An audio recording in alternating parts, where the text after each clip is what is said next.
kita membahas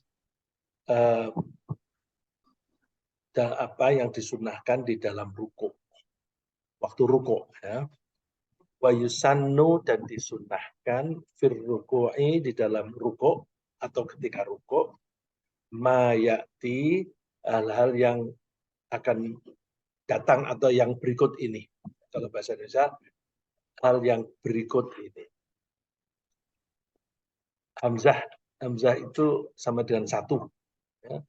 Jadi kalau kita bilang abjad, itu orang Arab dulu menghitung abjad itu dengan hamzah 1, ba 2, jim 3, dal 4.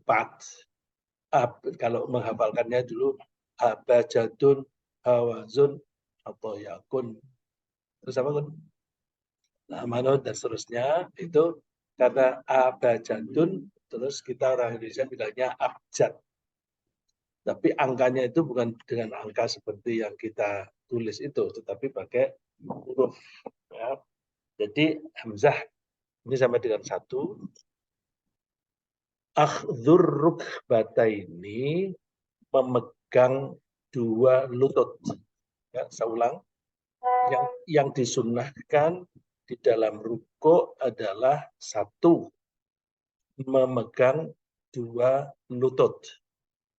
Bil yadaini, dengan kedua tangan, wa tamkinul yadaini, dan mengukuhkan pegangan 2 tangan, minar rukbataini, pada 2 lutut.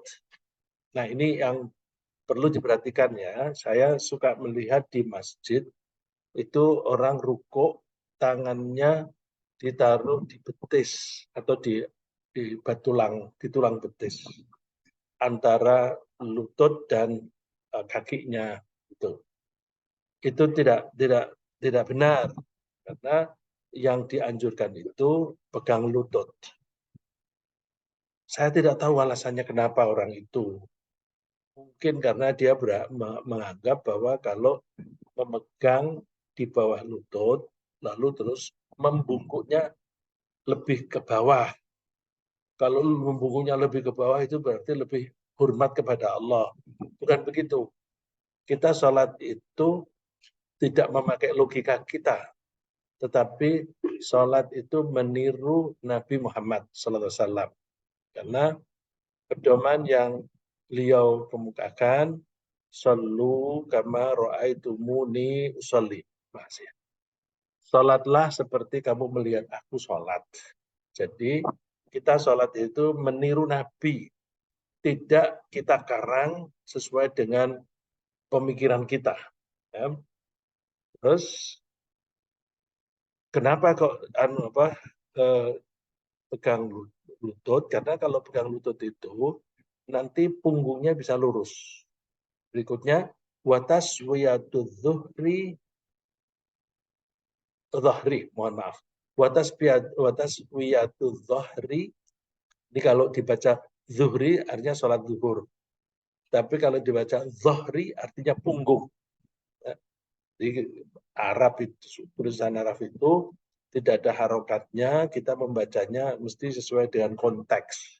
Saya ulang, wataswiyatu dhahri, dan membuat rata punggung. Asna ar-ruku'i, di tengah-tengah ruku'. Punggungnya lurus. Lurus itu artinya mulai dari pantat sampai ke kepala itu datar. Jadi tidak ke atas sedikit atau ke bawah sedikit, enggak, dibikin datar. Tapi kalau ada kasus misalnya orang yang tangannya lebih panjang daripada orang pada umumnya. Kalau kita yang normal, asal tangan kita itu pegang lutut, terus siku kita lurus, maka punggung akan lurus. Punggung akan lurus. Tapi ada orang yang tangannya lebih panjang. Sehingga kalau sikunya itu dibuat, atau lengannya itu dibuat lurus, jadi sikunya tidak membengkok, maka punggungnya terlalu ke atas, kepalanya terlalu ke atas, tidak sedatar dengan punggung. Kalau seperti itu bagaimana? Nah, itu kan kelainan apa? Kalau saya bilang kelainan seperti tidak normal. Perbedaan dengan orang lain, maka caranya tetap memegang lutut karena yang dianjurkan itu lutut dipegang pakai tangan. Terus sikunya yang dilebarkan. Jadi ditekuk begitu. Ditekuk sedikit supaya punggungnya lurus. Karena di dalam uraian-uraian para ulama itu tidak ada penjelasan yang dari Nabi, yang merujuk pada Nabi, bahwa tangan itu harus lurus atau bengkok, itu nggak dibahas. Yang dibahas adalah tangan itu memegang lutut dan punggung. Punggung itu harus datar. Karena itu kalau tangan terlalu panjang, tangannya aja yang disesuaikan begitu. Ya, bisa teruskan. Watafrijul asabi'i, dan merenggangkan, faroja itu farjun lubang, ya, membuat jari-jari ada lubangnya. Ini maksudnya tuh jari-jari dibuat renggang sedikit, tidak mepet. Jadi jari-jarinya bukan berhimpitan atau berdampingan nempel, tetapi renggang sedikit. Lirrojuli, bagi orang laki-laki. Kalau perempuan gimana? Amal mar'atu, adapun wanita, fala yufarrijha, maka tidak merenggangkannya. Di tangan ketika memegang lutut, terus jari-jarinya renggang. Kalau perempuan tidak usah direnggangkan. Terus wanas ini, dan menegakkan dua betis. Betisnya lurus, tidak nekuk. Ya, karena kalau kadang-kadang kan ada orang yang rukunya itu di posisi lutut itu nekuk. Enggak, lurus. Ya, saya ulang. Wanas ini, dan menegakkan dua lutut. Wa taswiyatur ra'si bil ajzi, dan meluruskan kepala dengan punggung, dengan ajzi, mohon maaf. Ajzi itu artinya pantat. Jadi ajzi itu artinya bagian belakang sih. Ya. Jadi kepala diatur sejajar dengan pantatnya, dengan punggungnya, mohon maaf. Jadi ajzi itu artinya itu bagian belakang. Jadi belakang-belakang itu ya punggung sampai ke pantat. Wa adamu raf'ir ra'si, dan tidak mengangkat kepala. Au khafdhihi, atau menundukkan kepala. Jadi kepala tidak mendongak, tidak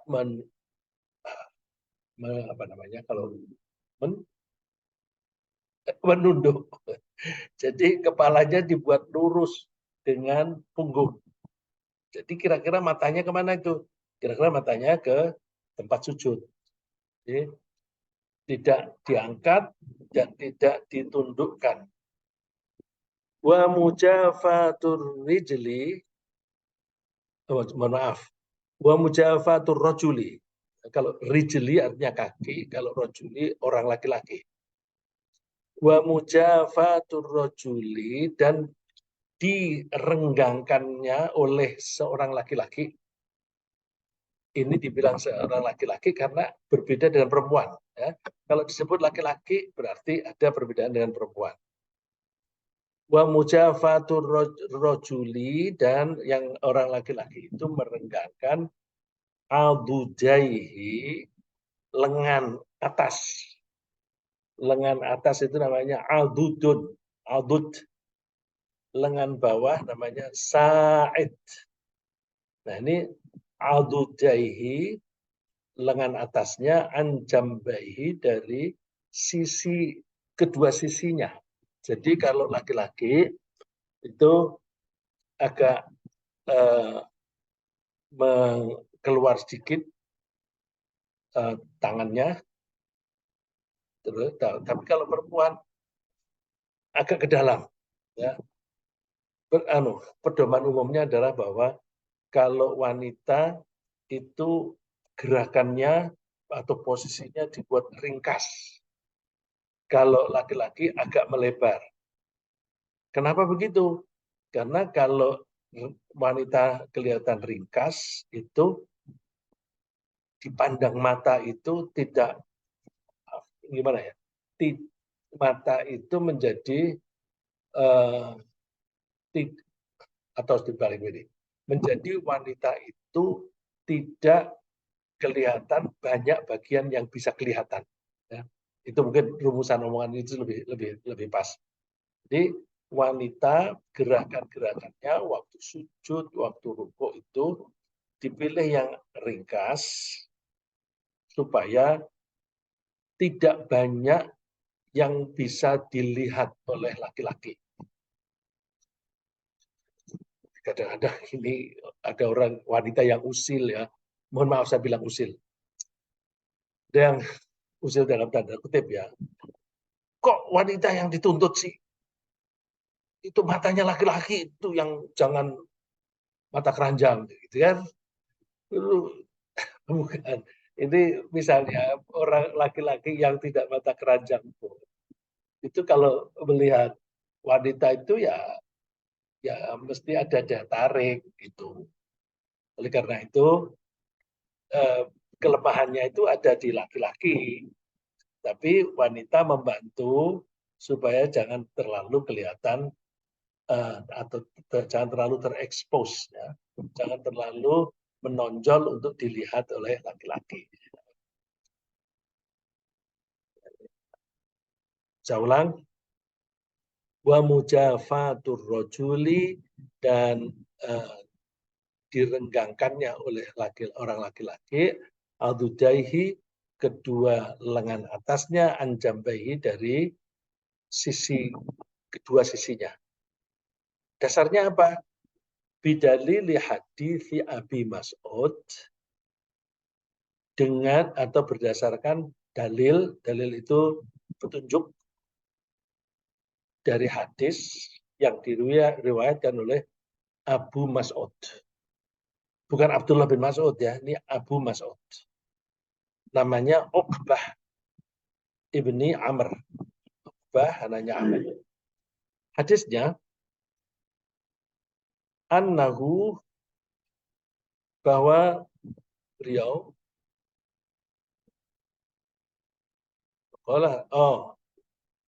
bahwa dia ini Abu Mas'ud ya.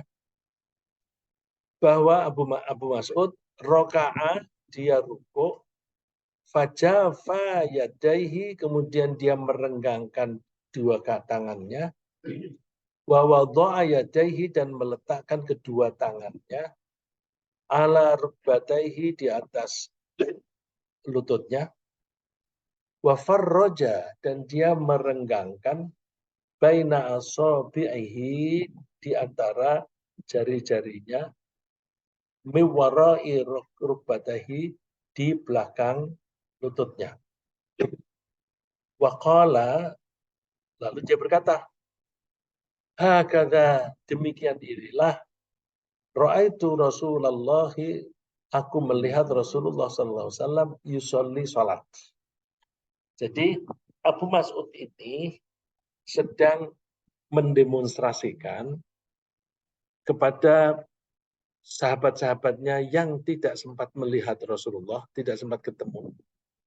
Lalu Abu Mas'ud menunjukkan kepada orang-orang itu dengan cara dia nunjukin rukuk dengan gerakan posisi-posisi yang seperti ini tadi. Lalu dia mengatakan, seperti ini aku melihat Rasulullah sholat. Nah, kalau kita perhatikan, Seperti ini aku melihat Rasulullah sholat. Karena ini merujuk kepada sabda Nabi, Sallu kama ra'aitumuni usolli. Sholatlah seperti kamu melihat aku sholat. Jadi yang penting adalah contoh gerakan. Ini kalau kita melihat para sahabat itu memang semangatnya bagus sekali. Mereka bersemangat memberitahu kepada yang tidak tahu. Itu semua para sahabat itu semangatnya seperti itu. Saking mereka itu senang sekali bisa ketemu dengan Nabi Muhammad. Sehingga kalau ada misalnya pagi ini ada satu ayat yang turun kepada Nabi Muhammad SAW, hari itu juga ayat itu diketahui oleh seluruh orang Islam di Madinah.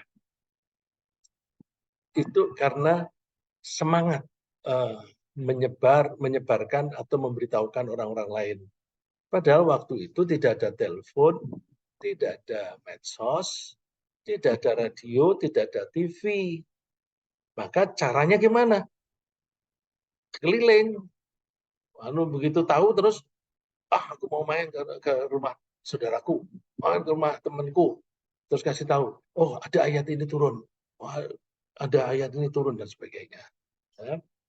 Jadi semangatnya itu semangat memberitahu dan yang diberitahu juga senang. Terus yang diberitahu juga ngasih tahu lagi orang lain. Ya.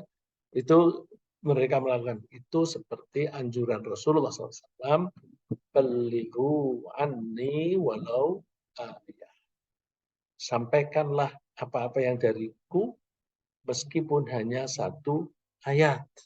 Jadi kita tahu sedikit, kita bagi. Tahu sedikit, kita bagi. Umumun belajar, wah, umumun kadang di Jakarta, kadang di Manado, kadang di Solok. Itu di Solo kan tidak banyak orang yang ngaji itu. Artinya tuh ngajinya hanya kepada orang setempat. Terus Bu Mumun ngaji sama Pak Rahman, Wahid Rahman, Pak Ahmad Susilo. Wah, terus semangat memberitahukan kepada orang lain. Terus kalau ada link ngaji, aku kasih linknya ya, kamu buka Zoom. Jadi seperti ini teman-teman kita yang di Banyuwangi, Bu Yuwana ini juga begitu semangatnya bagi link terus lalu orang yang pada suka ngaji ini bergabung. Nah, ini seperti Bu Erni, Bu Yuwana, Bu Mumun kan pagi-pagi ngaji sama ustadz lain terus sekarang ikut lagi gitu. Ya. Baik, itu saya nambah sedikit karena Abu Mas'ud ini semangatnya ingin menunjukkan kepada teman-temannya. Saya teruskan. Wahadithi Mus'ab. Ya, wahadithi. Karena di depan tadi bidalili. Ya. Di depan, ini untuk santri. Di depan, di bidalili hadithi Abi Mas'ud. Maka ketika ada wawu di sini, wawu ataf, hadith dibaca majrur. Ya, jadi hadithi. Wahadithi Mus'ab dan berdasarkan hadisnya Mus'ab bin Sa'ad. Qala, Mus'ab berkata, Sholaitu ila jambi abi. Aku sholat di sisi bapakku. Bapakku berarti Sa'ad. Fatabbaqtu baina kaffayya. Tabbaqtu, aku merapatkan dua apa ini namanya? Kaf. Bahasa ini daun tangan ini apa namanya? Telapak, Masya Allah. Saya mau bilang telapak tangan aja susah. Ya, telapak tangan. Ya. Saya ulang.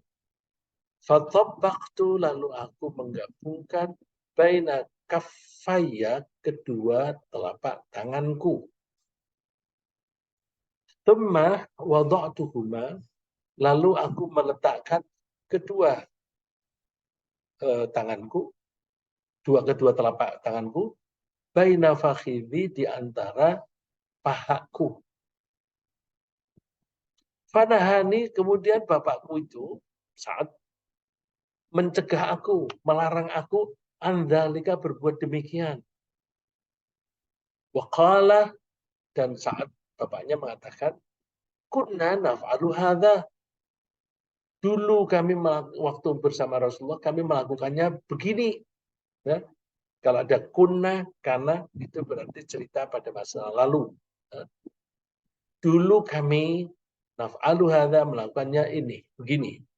Lalu dijelaskan wa amarona, dan Rasulullah bisa wa amarona, kalau wa amarona Rasulullah, bisa juga wa umirna. Kalau wa umirna, dan kami diperintah an-nadha'a, untuk meletakkan aidina, tangan-tangan kami, ala rukbi, di atas lutut.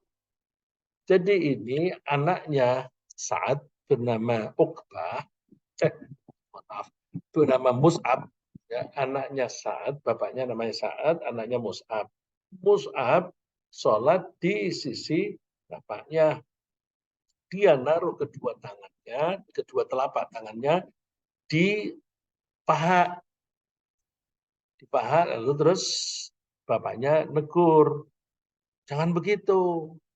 Dulu kami melakukannya begini loh. Ini, ininya itu sambil dia bilang di atas, ditaruh di lutut. Ya, bukan di tengah-tengah. Wa hadis Abi Humaid, dan berdasarkan hadis yang diriwayatkan oleh Abu Humaid As-Sa'idi fi bayani sifati salati Rasul, fi bayani, dalam menjelaskan sifat salatnya Rasulullah SAW. Penjelasannya, annan nabiyya, bahwa Nabi Muhammad SAW wadha'a yadaihi, meletakkan kedua tangannya, ala rukbataihi, di atas lututnya, di dua lututnya. Wa watara yadaihi, dan merenggangkan dua tangannya, yadaihi, mengencangkan, mohon maaf. Wa watara, dan mengencangkan yadaihi, kedua tangannya, fanahahuma, lalu dia mengarahkan. Naha itu artinya ada dua macam ya. Naha kalau di sini pakai, naha itu kalau di belakangnya itu, wawunya itu, ada kalanya aslinya wawu, ada kalanya aslinya ya. Kalau aslinya ya artinya menjauhkan, kalau aslinya wawu artinya menuju. Di sini yang cocok adalah menjauhkan. Maka naha, ha itu ada alifnya. Alifnya itu aslinya adalah ya. Wa watara yadaihi, dan merenggangkan dua tangannya, fanahahuma, lalu beliau mengencangkan. Mohon maaf tadi.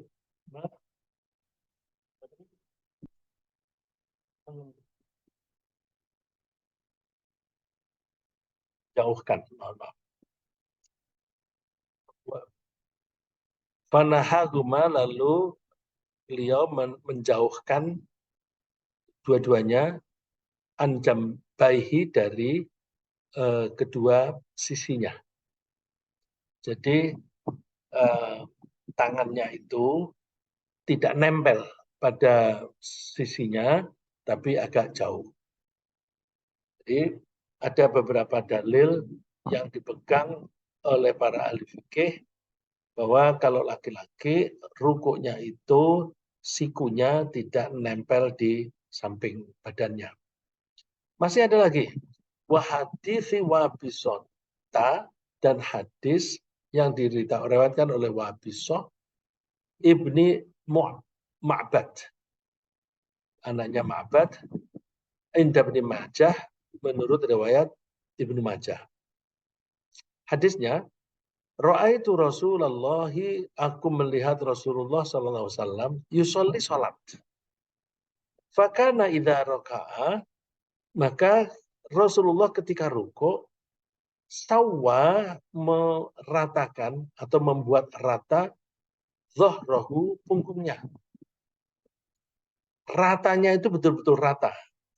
Hatta lau subba alaihil ma, sehingga kalau seandainya dituangkan di atas punggungnya itu air, lastaqarra, air itu tidak mengalir, dia tetap di situ.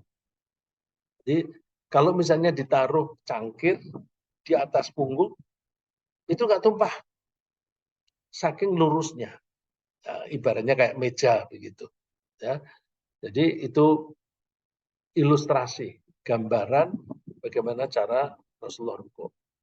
Masih ada lagi, wa hadits Aisyah, dan berdasarkan hadis yang diriwayatkan oleh Ibu Aisyah, inda Muslimin, riwayat Imam Muslim.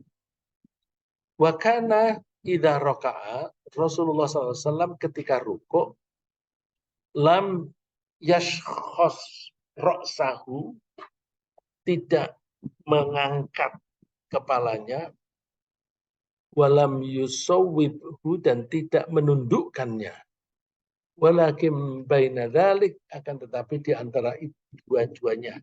Ya, jadi seperti tadi, kepala tidak diangkat dan tidak menunduk, lurus dengan punggung, dan punggungnya datar, sehingga diibaratkan seandainya ditaruh gelas air di situ, itu tidak tumpah. Itu melihat bahwa dalilnya ini banyak, maka ini berarti kuat pendirian bahwa sholatnya laki-laki itu rukuknya tangannya itu tidak nempel di samping, agak renggang sedikit. Coba sampai di sini barangkali ada pertanyaan sebelum kita lanjutkan ke angka 2. Sambil menunggu kalau ada pertanyaan, saya view sedikit bahwa rukuk itu kedua tangan memegang lutut, dimegangnya dikokohkan, terus punggungnya dibuat rata antara kepala, tidak diangkat dan tidak tunduk, jari-jarinya direnggangkan. Sikunya juga direnggangkan sedikit dari badan. Ada pertanyaan ini, kayaknya ada yang membuka mic. Assalamualaikum warahmatullahi wabarakatuh. Waalaikumsalam warahmatullahi wabarakatuh. Terima kasih. Silahkan Pak Helmi. Ya, Faiza, yang saya hormati. Ketika kita meratakan punggung, termasuk kepala, jadi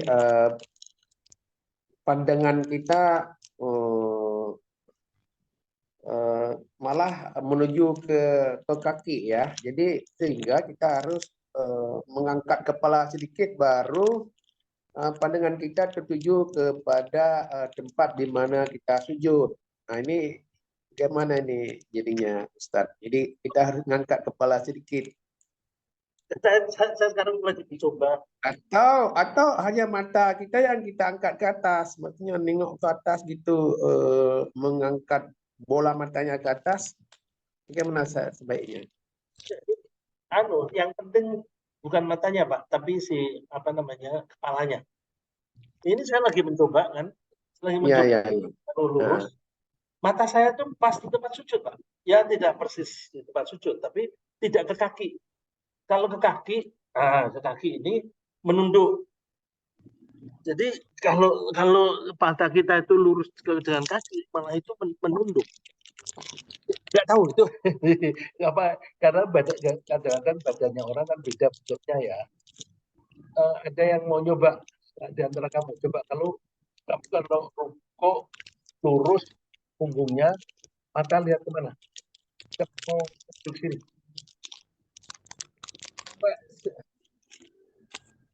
Coba Ilyas, kamu serius.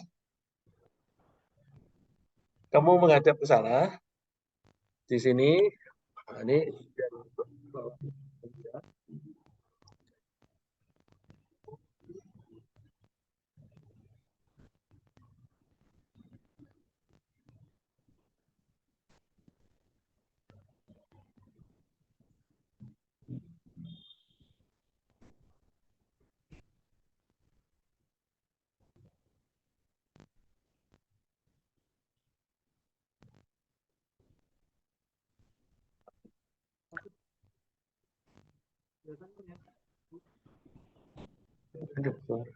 Ya pokoknya yang penting lurusnya kepala dengan punggung, Pak. Iya, Pedoman. iya, iya. Ya, pedomannya di situ. Karena orang mungkin ada yang mungkin lehernya panjang, terus ada yang tidak lurus. Nah, itu Kemudian jari-jari kita ketika memegang lutut, apakah terbuka atau tertutup ya? terbuka, Pak.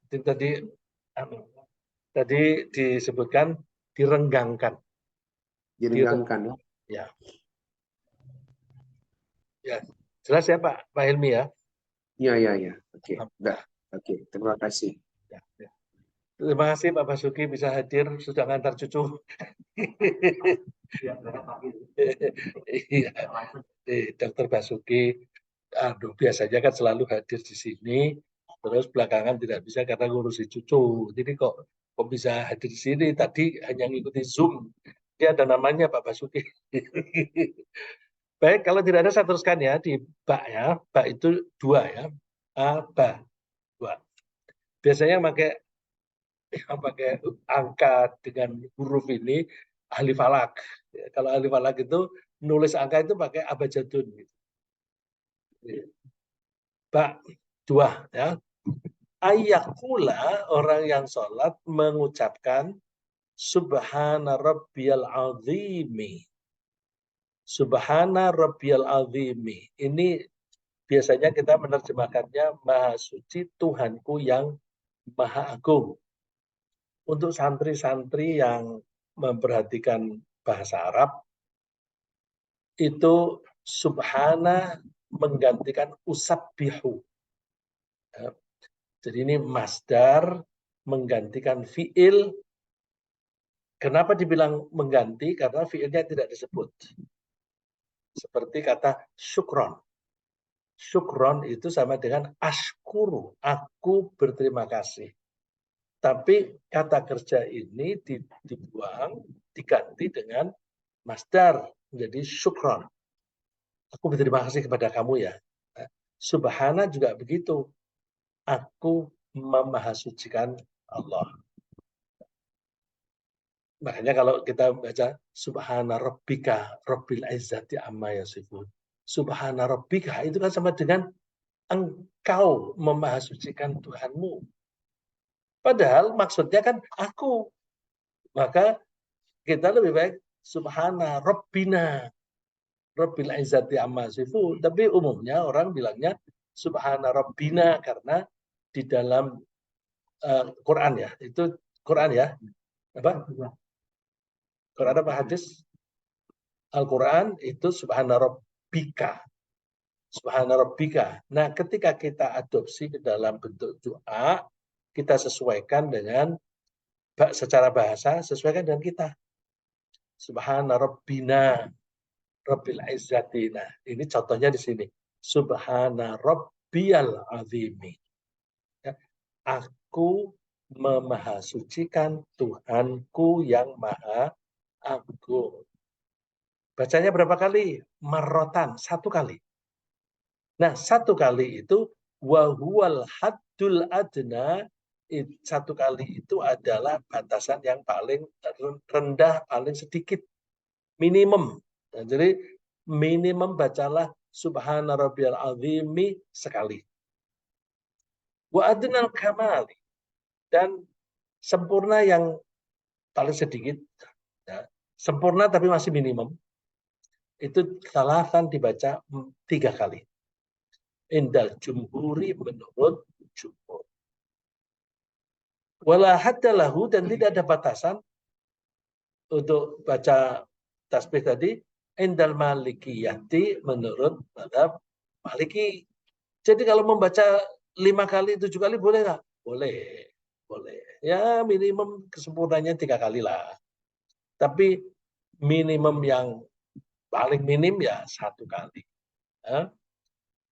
Wa yudhiful malikiyatu wasyafi'iyatu wal hanabilatu, dan menambahkan ulama Maliki, Syafi'i dan Hambali ditambahi dengan wa bihamdih.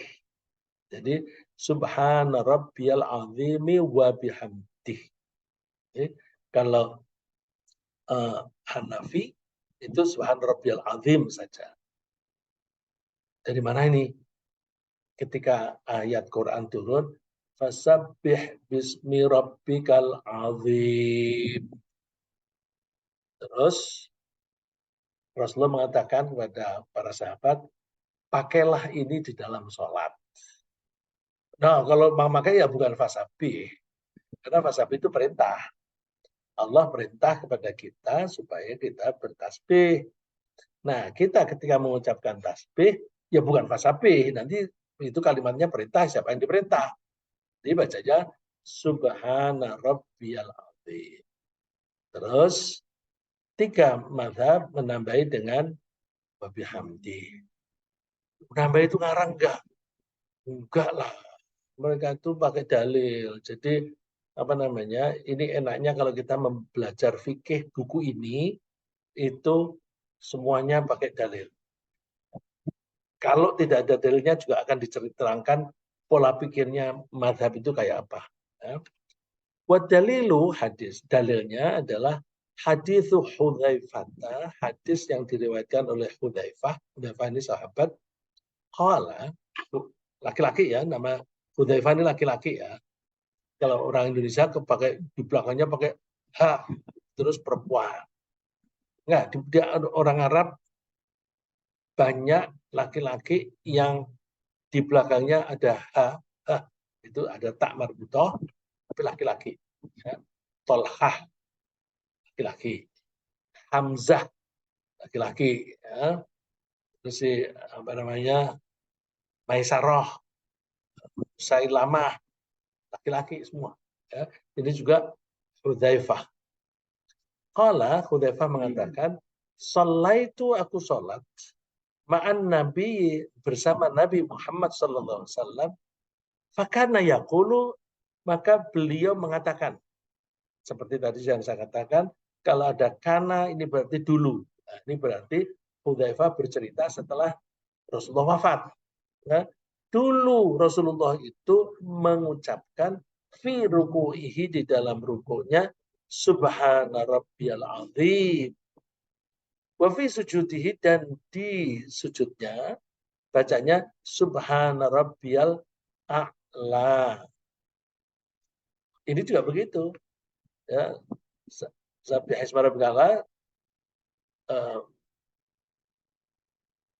ayatnya sabbih isma rabbikal a'la ya. Itu terus pakailah ini di dalam sujudmu. Jadi ketika ruku pakai subhana rabbiyal azim, ketika sujud pakai subhana rabbiyal a'la.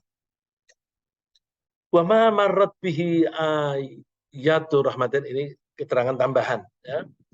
Wa ma marrat dan tidaklah lewat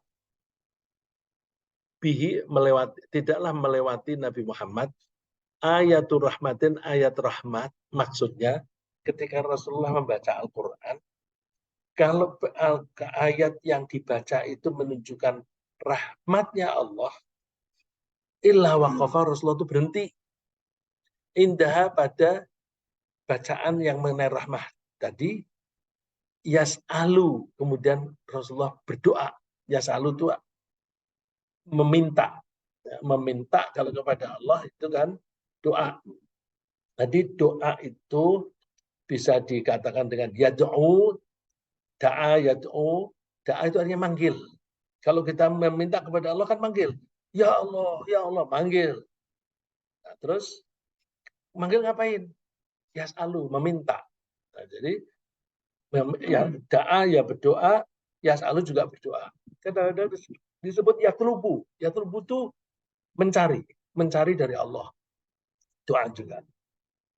Wala ayata adzabin, dan tidak melalui atau tidak membaca ketemu dengan ayat yang menunjukkan siksaan, illa ta'awwadha minha, kecuali Rasulullah itu mohon perlindungan dari siksaan tadi.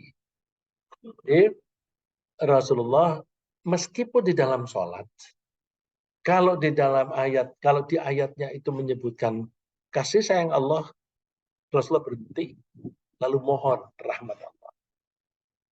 Kalau ada ayat yang cerita tentang siksaan, Rasulullah berhenti sejenak sambil minta dilindungi. Tapi bacanya keras apa pelan? Pelan.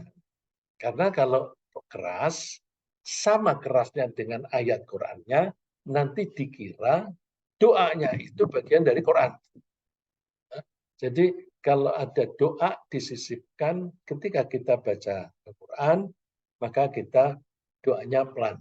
Ya, misalnya apa? Fayu'adzibuhu. Oh ya, fayu'adzibuhu Allahul adzabal akbar di surat Al-A'la ya.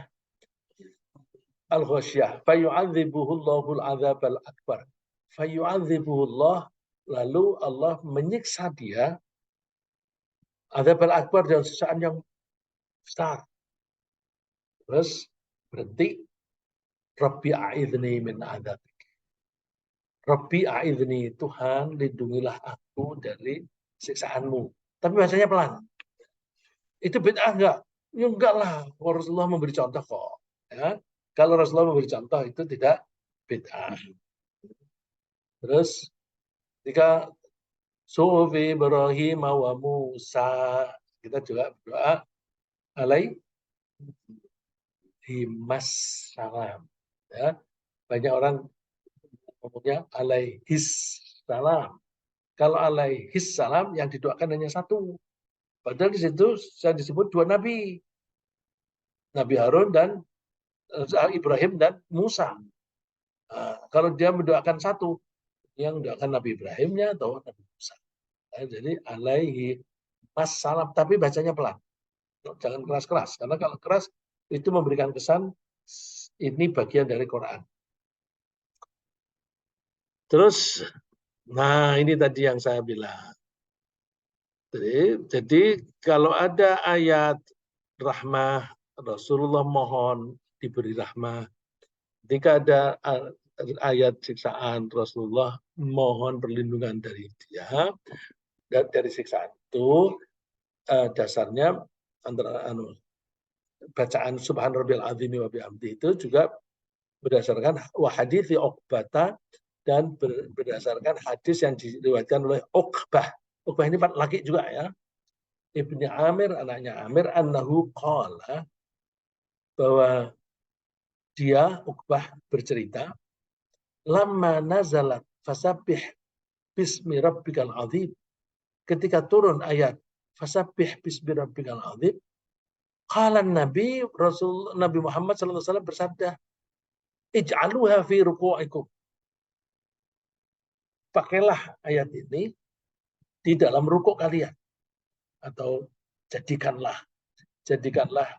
ini dalam rukukmu. Wa hadits Ibnu Mas'ud dan hadis Abdullah bin Mas'ud, anna Nabi sallallahu alaihi wasallam idza raka'a ahadukum, ketika salah satu di antara kalian itu rukuk, fal yaqul salasa marrat, hendaklah dia mengucapkan 3 kali yang diucapkan subhana rabbiyal azimi. Subhana rabbiyal azim. Wa dzalika adna, dan itu adalah yang paling sedikit. Wala yazidul imam, dan imam tidak menambah anit tasbihatis salasi, dari tasbih yang 3 kali.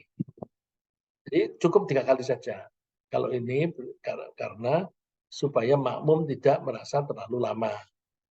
Dan lagi rukuk itu posisinya kan agak kurang seimbang itu. Karena begitu rukuk kan bagian depan menjadi lebih berat. Nah, kalau untuk orang, terutama orang tua itu kakinya sudah tidak sekokoh waktu muda. Jadi khawatir nanti kalau kelamaan bisa terjungkal.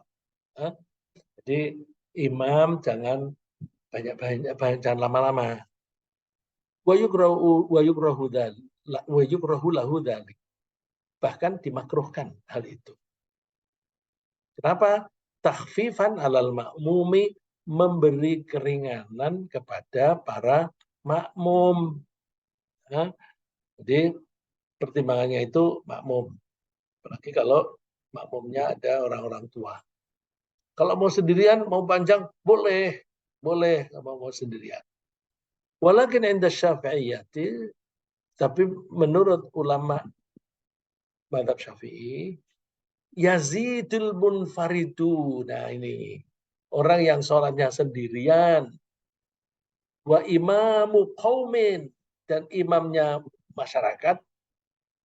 Jadi ini tadi kan secara umum bacanya 3 kali saja supaya makmum tidak keberatan. Nah ini boleh imam membaca lebih panjang, tapi imamu qaumin, imamnya masyarakat, mahsurina, yang terbatas.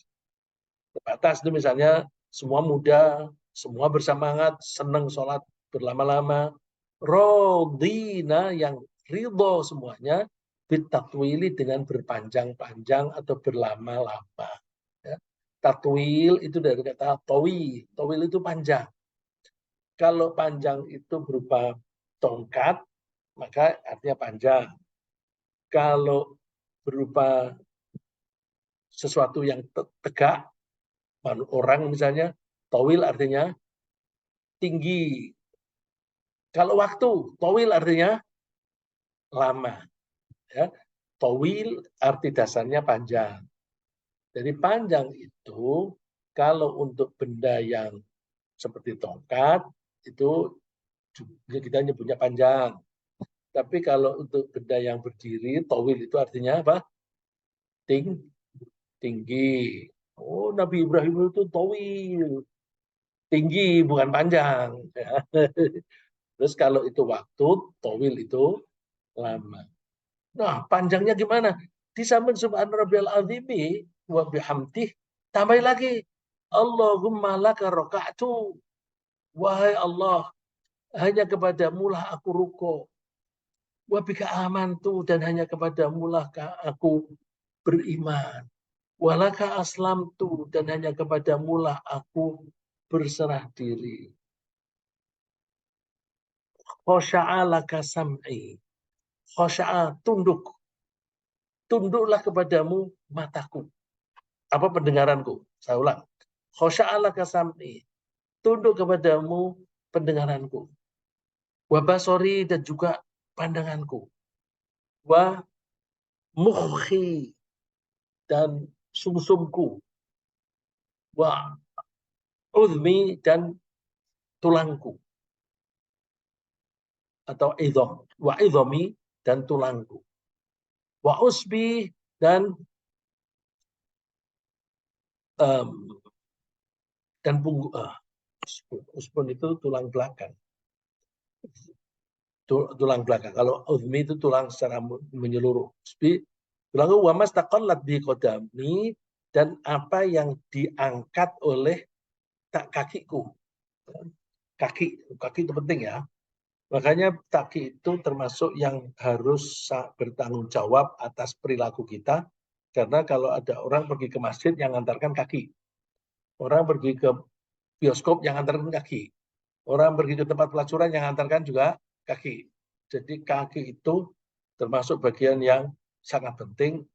Sehingga kalau malaikat melemparkan seseorang ke api, ke neraka, dilemparkan ke api neraka, yang dipegang apanya? Kaki dan ubun-ubunnya itu yang tukang bohong, akalnya tukang bohong, kakinya tukang ngantar kepada maksiat. Nah, ini ketika ruko, berdoa yang atau membuat komitmen kepada Allah yang panjang untuk menunjukkan bahwa aku tunduk patuh kepadamu Allah. Nah, ketika mengatakan aku tunduk patuh kepadamu Allah, itu diurai. Ya Allah, hanya kepadamu aku rukuk, hanya kepadamu aku beriman, hanya kepadamu aku berserah diri. Pendengaranku, pandanganku, sumsumku, tulangku, punggungku, dan bahkan kakiku semuanya tunduk kepadamu. khosya'ah itu tunduk ya, khusyuk kepadamu. Nah ini boleh tambah seperti itu.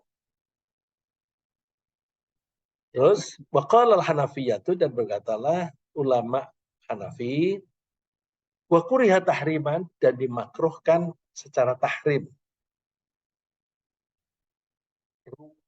Makruh itu ada dua macam. Makruh tanzih dan makruh tahrim. Ya.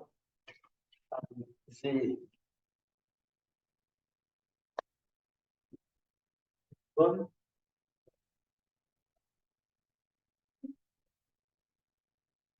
tahrim itu dari kata haram. Itu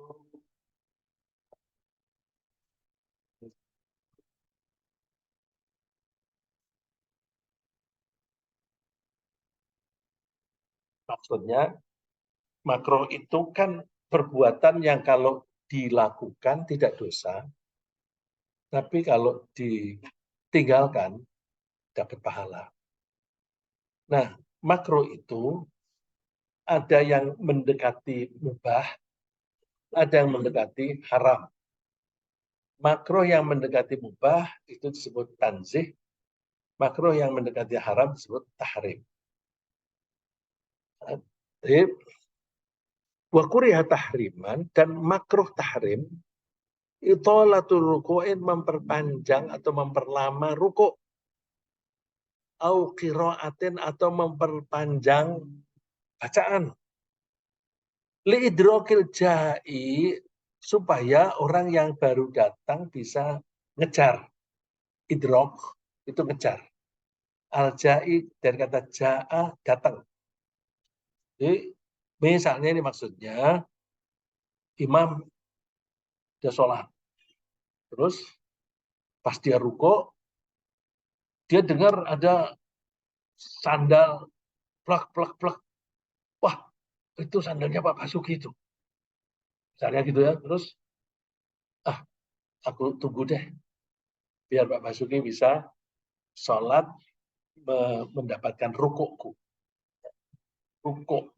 Rukuk itu bagian penting dari rakaat. Maka satu rakaat diambil dari kata rukuk. Jadi kalau kita sholat sebagai makmum, kalau masih ngejar rukuknya imam, berarti dapat satu rakaat.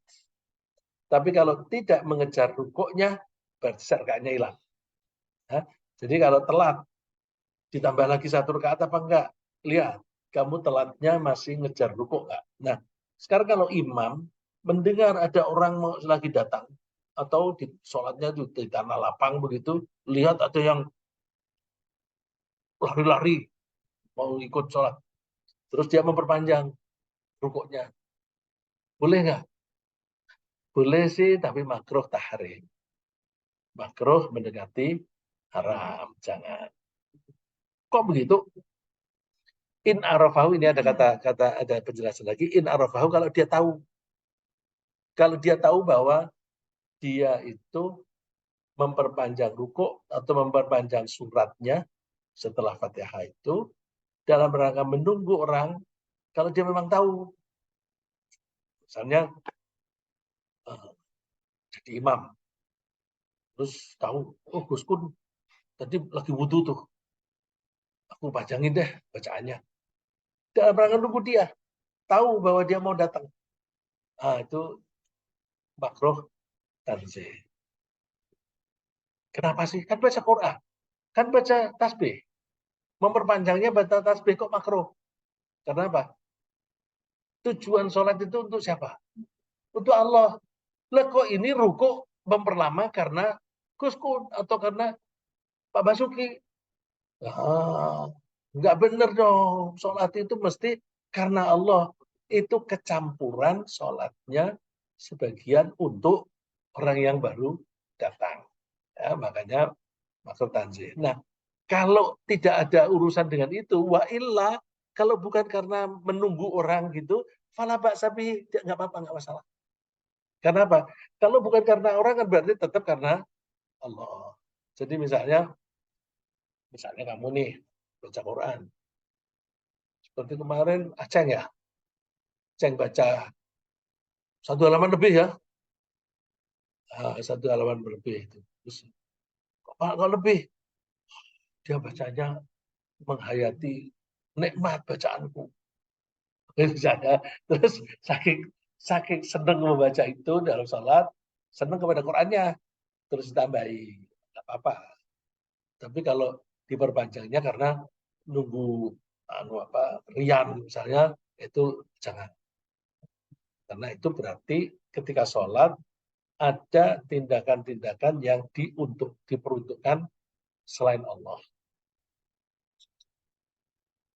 Terus wahada dan hal ini muafiqun cocok libaqiyatil a'immati bagi imam-imam yang lain. Bagi imam-imam yang lain, tadi yang bahas kan Hanafi.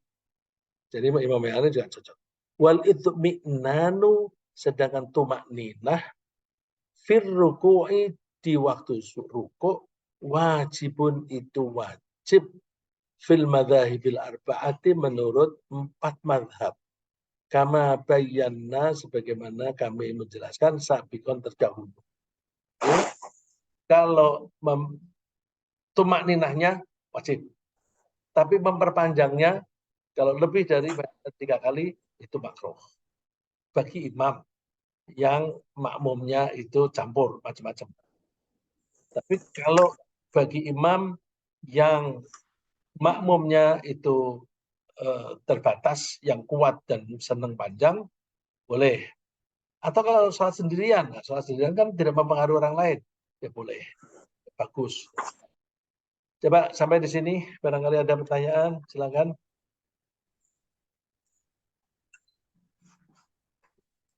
Ini mengenai bacaan di waktu rukuk dan sujud. Ya. Kalau tidak ada, saya teruskan. Ya, silakan Pak.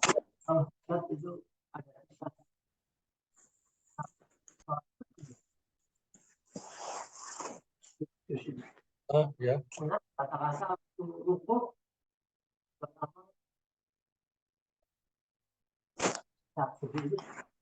Iya. Iya, itu ada hadisnya. Ini nanti insya Allah ketemu itu. Jadi Rasulullah itu sholat, waktu sholatnya itu membaca kira-kira sama dengan 55 juz. Al-Baqarah, Ali Imran, dan Nisa. Terus pokoknya kira-kira sama dengan itu. Itu yang cerita Ibu Aisyah. Itu lama sekali. Ya kita tidak tahu karena Rasulullah tidak bercerita apa yang dibaca. Itu yang berceritakan Ibu Aisyah.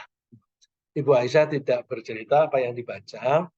Nah, cuma para ulama fikih mengatakan bahwa boleh diperpanjang dengan memperbanyak pengulangan tasbih. Jadi tasbihnya diulangi atau bisa ditambahin dengan doa-doa yang tambahan ini tadi. Doa tambahan ini tadi juga dari Nabi. Ya. Jadi yang semua anggotaku ini sujud atau khusyuk kepadamu Allah, termasuk pandangan mata, telinga, tulang, bahkan sumsum. Nah, itu dari Nabi. Itu diperpanjang boleh. Jadi pertanyaannya Pak Basuki, yang dibaca apa? Karena Ibu Aisyah yang bercerita itu tidak menceritakan apa yang dibaca, ya kita tidak tahu. Nah, karena kita tidak tahu, nah ulama menjelaskannya karena tidak ada anjuran untuk membaca yang lain, maka yang ada itu diulang-ulang. Ya. Cuma mengulangnya kita usahakan ganjil. Ya. Jadi sekali atau 3 kali, kalau mau panjang lagi 5 kali, 7 kali, 9 kali, dan seterusnya.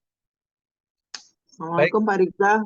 Waalaikumsalam, ya silakan Bu Mumun. Nah, saya juga pernah ada mendengar itu selain dari Subhanallah wa bihamdi, Subhana rabbiyal azim, itu juga ada bacaan lain yang sama ruku dan sujud, yaitu subhanakallahumma rabbana wa bihamdika Allahumma firli gitu. Itu bacaan bagaimana itu kalau seperti itu? Cukup satu kali dan bacaan itu dibaca ketika ruku dan sujud. Ya. Sama katanya. Itu bagaimana? Kok nggak ada keterangannya di sini gitu? Apa bedanya dengan yang barusan dijelaskan? Subhana rabbiyal a'la dibedakan antara ruku untuk sujud subhana rabbiyal a'la, kalau untuk ruku dipakai subhana rabbiyal azim. Ya. Maksudnya itu aja Pak. Ini Bu, itu kan tadi penjelasan yang tadi ketika turun ayat fasabbih bismi rabbikal azim. Terus Rasulullah menganjurkan pakailah ini dalam ruku. Nah, terus itulah bacaan yang yang ditiru atau yang dipakai oleh para sahabat.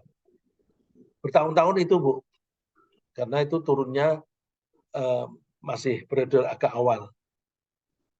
Ketika Rasulullah menjelang wafat, turun satu surat yang terakhir. Surat ya, bukan ayat. Ada satu surat yang turun sekaligus satu surat bareng. Itu surat An-Nasr. Idza jaa nasrullah. Itu hanya beberapa hari atau beberapa minggu. Kalau nggak salah 3 minggu sebelum Rasulullah wafat. Ya. Idza jaa nasrullahi wal fathu wa ra'aitan nasa yadkhuluna fi dinillahi. Terus habis itu ada bacalah tasbih. Bersucikanlah Allah. Fasabbih bihamdi rabbika wastaghfir. Fasabbih bihamdi rabbika wastaghfir. Lalu Rasulullah membaca doa di rukuk dan sujud menggunakan itu. Baik rukuk maupun sujud. Coba kalau kita perhatikan, kan idza jaa nasrullah itu turunnya hanya, kalau nggak salah ya, 3 minggu menjelang Rasulullah wafat. Jadi kan Rasulullah belum sempat menganjurkan pakailah ini. Cuma sahabat ada yang mendengar Rasulullah membacanya itu. Lalu terus itu diambil pelajaran bahwa boleh juga kita membaca itu. Dan banyak orang yang lebih suka itu karena apa? Lebih lengkap. Dan saya pun punya kecenderungan baca itu. Subhanallah. Bihamdika astaghfiruka wa atubu. Subhanallahumma wa bihamdika astaghfiruka wa atubu ilaik. Karena di situ ada fasabbih, bertasbihlah, bihamdi rabbika, sambil memuji Allah, wastaghfir, dan minta ampun. Kalau Rabbil azim wa bihamdi kan tidak ada minta ampun. Ya. Nah, sedangkan itu ada minta ampunnya. Berarti lebih lengkap. Dan ada ulama-ulama yang menganjurkan akan baik kalau membaca ini. Ya. Lebih baik itu pedomannya, kandungannya lebih banyak karena di situ ada istighfarnya. Jadi bilang ini lebih baik, itu penafsiran. Kenapa dinafsirkan begitu? Karena kandungannya lebih baik. Jadi kita boleh subhana rabbiyal azim wa bihamdih, boleh subhanakallahumma wa bihamdika astaghfirullah. Terima kasih Bu pertanyaannya. Jadi dengan begitu kita bisa menghitung itu. Mudah-mudahan saya sudah menjawab ya Bu. Ada lagi? Saya Pak. Oh ya Pak Khairul. Ini melihat gerak-gerik di sholat ini Pak ya. Ini kalau kita tidak mengikuti Rasul, apakah itu tidak mengikuti Rasul 100%, apakah kita berdosa atau sholat kita batal? Mohon penjelasan Pak.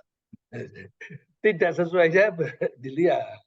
Kalau tidak sesuainya itu hanya beda dikit-dikit ya nggak apa-apa lah. Sedikit-dikit nggak apa-apa. Tapi kalau bedanya rukuk tapi ini berdiri, oh ya itu bedanya jauh. Itu batal. Tapi kalau misalnya rukuk itu misalnya membungkuknya kebanyakan sedikit gitu. Nah, itu tidak apa-apa, tidak batal. Nah, kalau kita lihat pembahasan di sini tadi, itu kan disunnahkan. Kalau dikatakan disunnahkan, kalau persis Nabi itu dapat pahala. Tapi kalau misalnya tidak persis, lalu rukuknya itu terlalu membungkuk sedikit, ya nggak apa-apa. Cuma dia tidak mendapatkan pahala sunnahnya, gitu Pak. Ya. Jadi, saya kalau menduga yang pertanyaannya Pak Khairul ini hanya kalau ada perbedaan sedikit-sedikit semacam itu, bukan? Ya, iya Pak, betul Pak. Ya, jadi nggak apa-apa, nggak apa-apa. Kalau itu yang bedanya jauh, misalnya sujud terus jidatnya tidak nempel, nah itu beda yang bisa membatalkan. Iya, kayak ini Pak, contohnya waktu saya duduk akhir itu Pak, itu kaki saya jari kaki saya itu tidak bisa menghadap ke depan Pak, karena ada kelainan dalam tulang, jadi menghadapnya ke belakang gitu Pak. Contohnya seperti itulah, kan sunahnya kan menghadap ke depan gitu Pak ya. Baik, Pak. Alasan Pak Khairul tadi apa? Kelainan kan? Iya. Nah, kalau kelainan itu darurat. Kalau darurat nggak apa-apa. Darurat itu nggak apa-apa, Pak. Jadi misalnya begini, ruko itu kan kedua tangan itu memegang lutut, kan? Ketika ruko, kedua tangan megang lutut. Bagaimana kalau orang tangannya hanya satunya hanya sampai siku? Batal nggak? Ya enggak lah, dia punyanya hanya satu. Gitu loh, Pak. Jadi kalau itu seperti Pak Khairul, berdirinya jari-jari menghadap ke Ka'bah itu sunnah. Itu sunnah. Nah, kalau yang penting itu nempel di lantai, Pak. Ya, yang penting nempel di kaki. Anu kan ada kelainan kan, kalau dipaksa sakit kan. Betul, Nah, Pak. itu karena itu sakit, ya udah pokoknya nempel aja. Enggak apa-apa, Pak. Insyaallah. Ada lagi? Pak Ustadz mau bertanya, saya Bu Laksmi.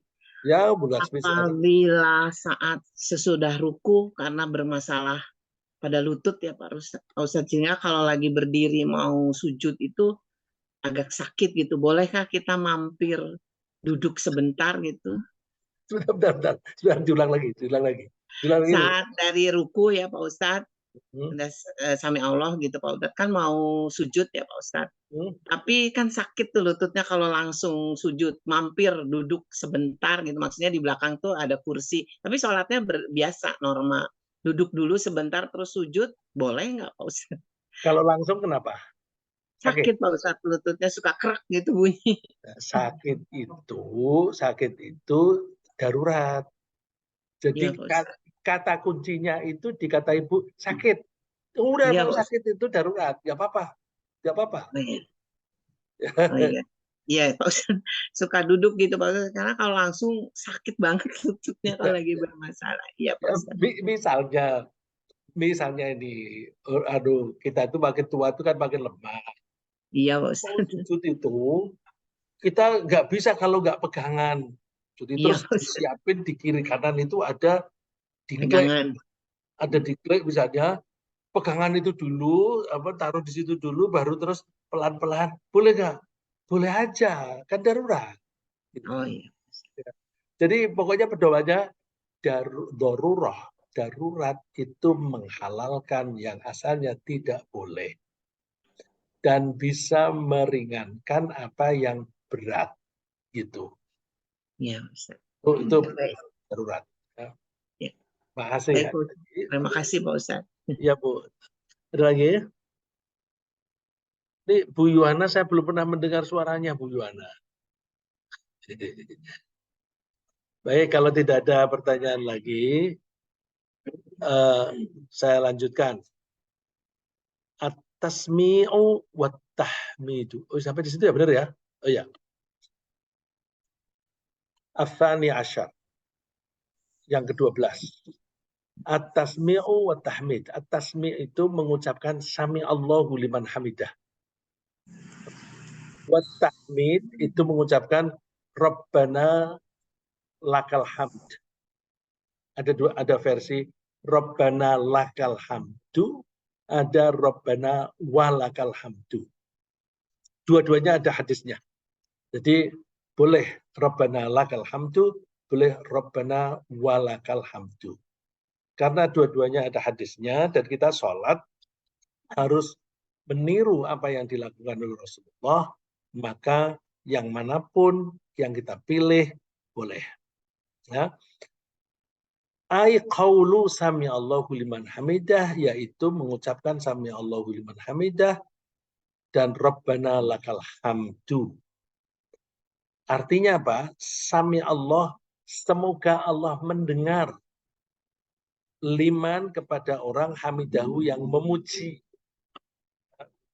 Jadi sami Allahu liman hamidah, semoga Allah mendengar orang yang memuji. Nah, kalau kita dimulai dengan berdoa, mudah-mudahan Allah mendengar. Diikuti dengan memuji dong. Ya, mujinya terus Rabbana lakal hamd. Terus bagaimana ini aturannya? Apakah imam saja yang mengucapkan sami Allahu liman hamidah, makmumnya tidak usah baca sami Allahu liman hamidah, tapi langsung Rabbana lakal hamd? Atau dua-duanya dibaca, baik imam maupun makmum? Atau kalau bagi makmum udah nggak usah pakai sami Allahu liman hamidah, tapi Rabbana. Kalau sendirian berarti dua-duanya dibaca. Ya. Kalau sholatnya sendirian itu nggak ada masalah.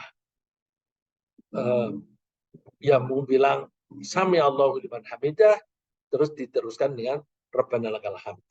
Kalau berjamaah ada perbedaan. Apakah imam itu membaca sami Allahu liman hamidah dan Rabbana lakal hamd? Begitu pula makmum. Apakah makmum itu baca dua-duanya atau hanya Rabbana lakal hamd?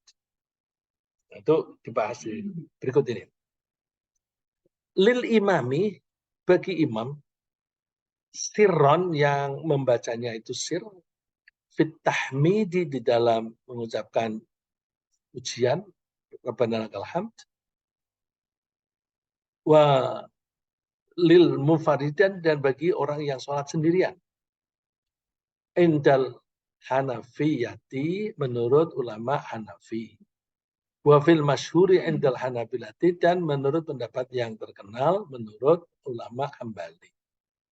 Jadi bacaan sami Allahu liman hamidah itu disunnahkan bagi imam dan orang yang sholat sendiri, makmum tidak.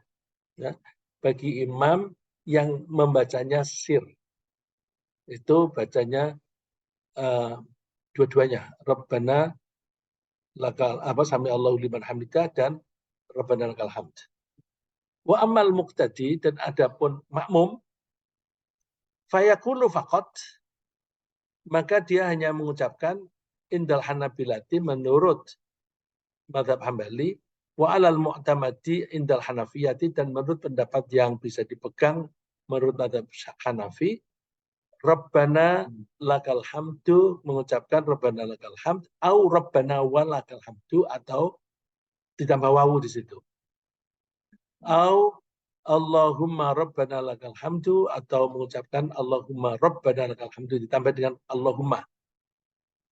Wal awalu, dan yang pertama, indas Syafi'iyati, menurut Syafi'i, aula, itu lebih utama. Yang pertama artinya dua-duanya dibaca, ya.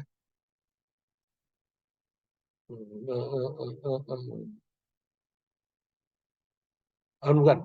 Yang baca itu Rabbana lakal hamdu. Ya. Itu ada tiga kan? Rabbana lakal hamdu, Rabbana walakal hamdu, dan Allahumma Rabbana lakal hamdu. Kalau menurut Syafi'i, yang dibaca yang pertama, Rabbana lakal hamdu, tidak usah pakai wawu.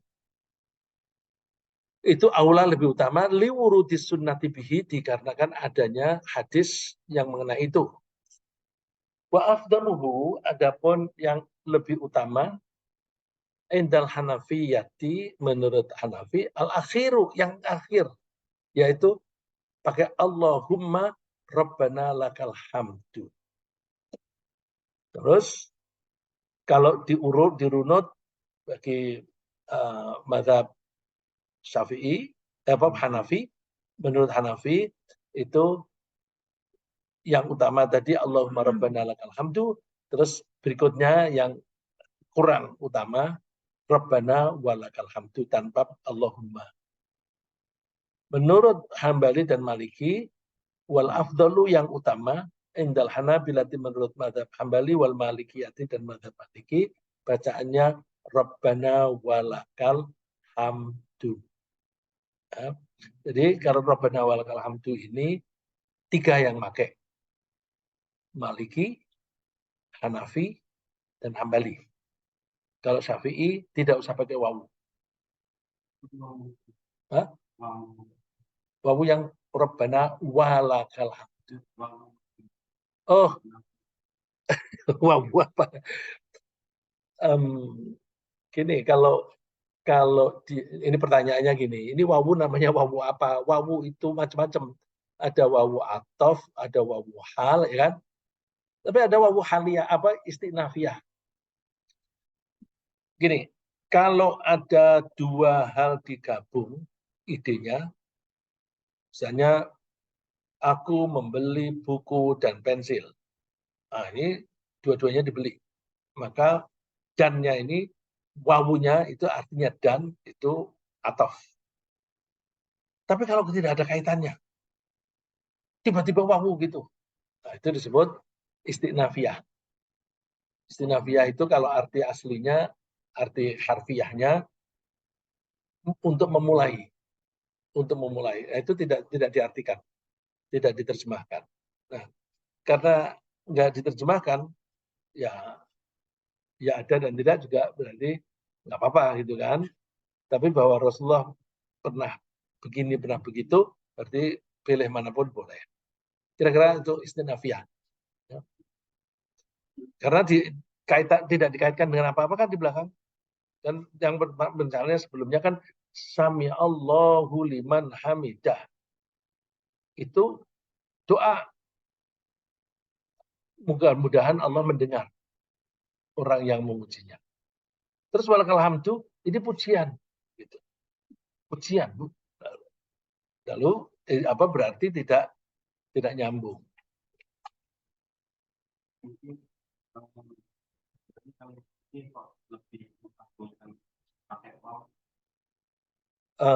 Ya karena si dalilnya ada.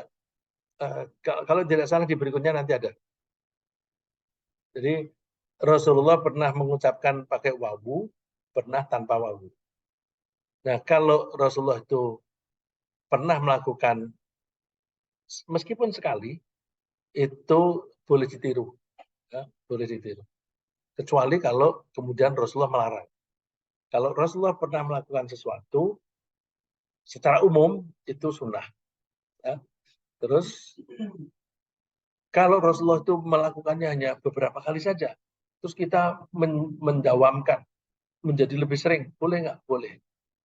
Boleh. Jadi kalau sudah dikatakan sunnah, maka boleh dipersering. Nanti mudah-mudahan ketemu. Ya. Saya teruskan. Wa indal malikiyati, dan menurut ulama mazhab Maliki, al-imamu la yaqulu rabbana lakal hamd. Imam tidak usah mengucapkan rabbana lakal hamd. Imamnya hanya membaca sami Allahu liman hamidah. Wal ma'mumu, sedangkan makmum la yaqulu sami Allahu liman hamidah. Makmumnya tidak usah baca sami Allahu liman hamidah. Ya, jadi Maliki, imam hanya membaca sami Allahu liman hamidah. Terus makmum menjawab Rabbana lakal hamd. Ya. Atau Rabbana walakal hamd. Itu jadi masing-masing satu. Tapi untuk orang yang sholatnya sendirian, kan tidak ada jawab-menjawab. Kalau orang sendirian, dua-duanya dibaca. Wal munfaridu, sedangkan orang yang sholatnya sendirian, yajma'u bainahuma, menggabungkan dua-duanya halal qiyami ketika berdiri dari rukuk. La hala raf'ihi minar ruku'i, tidak pada posisi bangkit. Jadi artinya apa? Dari rukuk bangkit dulu, setelah berdiri baru sami Allahu liman hamidah. Nah, bukan lalu terus pada waktu bergerak dari rukuk ke atas itu sami Allahu liman hamidah, tidak bareng, tetapi berdiri dulu baru sami Allahu liman hamidah. Ini Maliki. Idzir raf'u dikarenakan bangkit itu yaqtarinu bi sami Allah, berbarengan dengan sami Allah. Fa idza atadala, ketika berdiri tegak, qala rabbana lakal hamd. Ini kayak bertentangan ya. Ya, intinya bahwa imamnya membaca sami Allahu liman hamidah, makmumnya tidak usah baca itu, tapi langsung rabbana lakal hamd. Wal khulasah, ringkasnya, annal muqtadi, bahwa makmum indal jumhuri, menurut sebagian besar mazhab, yaktafi bitahmidi, menganggap cukup dengan tahmid. Jadi makmum cukup rabbana lakal hamd, tidak usah pakai sami Allahu liman hamidah. Tapi beda dengan Syafi'i. Wa yusannu inda Syafi'iyyati, dan disunnahkan bagi ulama mazhab Syafi'i, al-jam'u baina tasmi'i wa tahmidi, digabung antara sami Allahu liman hamidah dan rabbana lakal hamd. Dua-duanya dibaca, baik imam maupun makmum. Fi haqqi kulli musallin, di hak bagi setiap yang sholat, baik munfaridin sendirian, wa imamin, maupun jadi imam, wa makmumin, maupun jadi makmum. Baca semuanya. Nah, kita di Indonesia ini terbiasa dengan dua-duanya kan. Ya. Imamnya, makmumnya, ya sami Allahu liman hamidah, terus rabbana lakal hamd. Tapi kalau di Jakarta, kalau di Jawa Tengah itu umumnya Syafi'i benar itu. Jadi rabbana sami Allahu liman hamidah, rabbana lakal hamd. Tapi kalau di Jakarta banyak orang yang tidak usah baca sami Allah, ya, cukup rabbana lakal hamd. Karena orang Jakarta itu lebih banyak campurnya, mazhab macam-macam itu ada di sini. Terus apakah Imam Syafi'i itu tidak punya dalil? Ada. Coba di bawah ini. Buat dalilnya menurut Syafi'i, alal jam'i, dalil yang menunjukkan gabungan lada Syafi'iyati, menurut ulama mazhab Syafi'i, yaitu hadis Abi Hurairah, hadis yang diriwayatkan Abu Hurairah. Qala, Abu Hurairah mengatakan, karena Rasulullah SAW waktu itu, idza qama ila sholati, ketika berdiri untuk sholat, yukabbiru hina yaqum, baca takbir ketika berdiri, Allahu Akbar, takbiratul ihram, ya. Tsumma yukabbiru hina yarka', kemudian Rasulullah takbir lagi ketika rukuk. Tsumma yaqulu sami Allahu liman hamidah, kemudian Rasulullah mengucapkan sami Allahu liman hamidah. Hina yarfa'u sulbahu minar rakaati, ketika Rasulullah membangkit atau mengangkat punggungnya, sulbun itu tulang punggung, minar rakaati, dari rukuk. Tsumma yaqulu wa huwa qa'im, kemudian Rasulullah mengucapkan pada waktu berdiri, Rabbana walakal hamd. Membacanya Rabbana walakal hamd. Nah, ini dalil yang dipakai oleh Syafi'i, bacanya Rabbana walakal hamd. Tapi riwayatnya ada dua macam. Dua-duanya muttafaqun alaih. Ya. Wa fi riwayatin lahuma, dan ya, itu al-hadits muttafaqun alaih. Hadis ini disepakati Bukhari Muslim. Wa fi riwayatin lahuma, ada riwayat lain lagi bagi Bukhari dan Muslim, Rabbana lakal hamd, tanpa wawu. Ya. Jadi dua-duanya ada hadisnya sahih dua-duanya karena dua-duanya mutafakun alaih. Dan menurut hadis yang diriwayatkan Abu Hurairah ini, Rasulullah mengucapkan sami Allahu liman hamidah dan juga Rabbana lakal hamd. Maka Imam Syafi'i mengambil yang ini.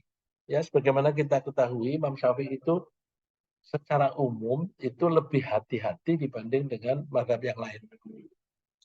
Maka orang-orang Indonesia banyak yang suka dengan Imam Syafi'i, ya mungkin karena yang disodorkan pertama itu fikih Syafi'i.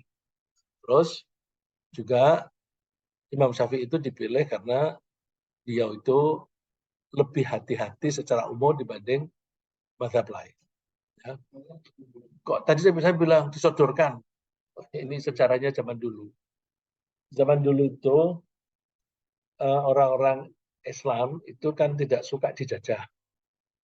Kalau mereka tidak suka dijajah dan mereka tidak punya kemampuan mengusir penjajah, ada di antara mereka mengusir penjajah seperti Imam Bonjol, Diponegoro, kalah kan. Terus yang lain-lain tidak punya kemampuan seperti Diponegoro, mereka mengungsi ke desa. Lalu di desa mereka bikin sekolahan, sekolahannya tidak boleh sama dengan sekolah Belanda. Karena menurut mereka Belanda itu kafir. Meniru orang kafir itu haram. Jadi mereka bikin sekolahan di desa diberi nama madrasah atau pesantren.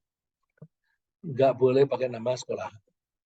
Belanda itu kalau gurunya ngajar pakai celana panjang. Di pesantren nggak boleh pakai celana panjang. Pakai celana panjang itu sama dengan meniru Belanda, meniru orang kafir. Meniru orang kafir itu nggak boleh. Ya, saya mengalami dulu sekolahan saya itu semua sarungan. Kamu nggak ada ya, kamu celanaan ya. Ya, dulu zaman saya itu saya sempat pakai sarung. Ada orang pakai celana itu disindir-sindir tuh. Kalau ada guru yang selama-lama menjadi netral karena Belandanya udah pergi, kan? Terus yang pakai celana campur, tidak lagi celana itu identik dengan Belanda. Nah, itu ketika kita merdeka itu presiden kan ngangkat ada menteri agama, menteri pendidikan dan sebagainya. Tradisinya menteri agama itu orang NU. Tradisinya begitu. Terus tradisinya menteri pendidikan itu diberikan orang Muhammadiyah. Itu politik kan. Politik supaya orang Muhammadiyah tidak merasa ditinggalkan, orang NU tidak merasa ditinggalkan. Nah, orang NU yang jadi menteri agama ini kan santri, ya kan? Kiai kan? Siapa itu kiainya? Bapaknya Gus Dur, Wahid Hasyim. Nah, itu kan orang santri, pesantren. Pesantren kita zaman dulu itu buku-bukunya buku-buku Syafi'i. Jadi saya cerita, kenapa di Indonesia ini kecenderungannya Syafi'i? Karena sejarahnya begitu, Pak. Dulu kita dijajah Belanda, orang-orang Islam tidak mau bergabung dengan Belanda, lalu mengungsi ke desa. Di desa bikin sekolahan, tidak mau menyebut sekolahan, nanti sama dengan Belanda, disebut madrasah. Kurikulumnya nggak mau meniru Belanda. Jadi ada pelajaran sejarah, ilmu bumi, nggak ada. Saya dulu sempat seperti itu, Pak. Jadi saya ilmu bumi jelek, apalagi ilmu alam. Semua buku saya bahasa Arab. Saya belajar ilmu falak, menghitung kapan ada gerhana matahari. Cari tahun 2022, 2025 ada gerhana matahari kapan? Cari, Pak, ketemu, Pak. Ketemu, terus bulan ini tanggal sekian mulai berperang itu tak jam sekian sampai sekian. Apa? Matematik. Iya, tapi bukunya bahasa Arab, Pak. Itu kalau bilang 5 itu bukan angka 5 begini. H itu 5. Abjadun wasun hatoyakun lamanun sa'afasun, itu harus hafal, Pak. Itu karena angka-angka yang ditulis di buku itu angka yang seperti itu. Terus ketika merdeka, tradisinya presiden itu ngangkat Menteri Agama dari NU, Menteri Pendidikan dari Muhammadiyah. Nah, karena ini NU kan basisnya di pesantren. Pesantrennya itu pakai Syafi'i. Nah, ini yang kalian mungkin nggak tahu. Buku-buku yang boleh diimpor ke Indonesia hanya buku-buku Syafi'i. Hanya buku Syafi'i. Maka kalian belajar di pesantren, fikihmu apa? Safinatun Najah. Syafi'i. Terus Safinatun Najah tipis, pernah ngaji, Mbak? Nanti naik lagi Fathul Qorib. Kamu bilang takrib kan? Naik lagi Mutamimah. Mutamimah ya bener ya? Ya pokoknya tambah tebel, tapi semua Syafi'i. Madhab lain nggak boleh masuk. Ya, karena menterinya. Terus pelajar sekolah negeri nggak ada pelajaran agama. Sampai tahun 73, dua menteri yang NU dan Muhammadiyah ini bikin persetujuan. Ini kalau begini terus nanti santri-santri nggak ngerti ilmu pengetahuan umum. Dan orang yang anak-anak yang sekolah di negeri nggak ngerti agama. Ayo kita bikin SK bersama. Keputusan bersama antara dua menteri itu bahwa madrasah harus ada pengetahuan umumnya minimum 40%. Yang sekolah negeri juga begitu, harus ada pelajaran agamanya. Nah itu pertama ya ditolak dulu dong, keberatan dulu. Wah ini. Nah, terus tapi karena dipaksa, ada. Dulu saya sampai waktu di Sanawiyah ada pelajaran bahasa Inggris, Pak. Tapi gurunya nggak pernah datang. Karena kalau nggak penting, nggak penting. Jadi saya nggak ngerti bahasa Inggris, Pak. Jadi saya ngerti bahasa Inggris belakangan aja. Belakangan bahasa Inggris. Fisika belajarnya belakangan. Biologi belakangan. Tapi saya, alhamdulillah, menghafal Quran, sudah ngerti bahasa Arab kan. Jadi ketika baca Quran, ngerti isinya, terus ketika baca biologi misalnya, oh insya Allah, Allah tuh membuat begini. Ini mungkin dikasih sayang Allah. Jadi saya membaca buku biologi, iman saya makin kuat. Baca fisika, iman saya makin kuat. Nah, makanya saya berpendirian, fisika itu bagian dari ilmu agama. Dari mana? Dalilnya gini loh. Bukan dalilnya, logikanya begini. Bahwa kita kalau ingin mengimani Allah, kita harus kenal Allah, bukan? Nah, untuk mengenali Allah, kita tidak boleh memikirkan tentang zatnya Allah. Allah itu dibuat dari apa? Kalau Gus Baha akan bilang, kalau sudah dapat pertanyaan itu, udah, jangan diterusin. Nah, terus dia kan suka bercanda tuh Gus Baha.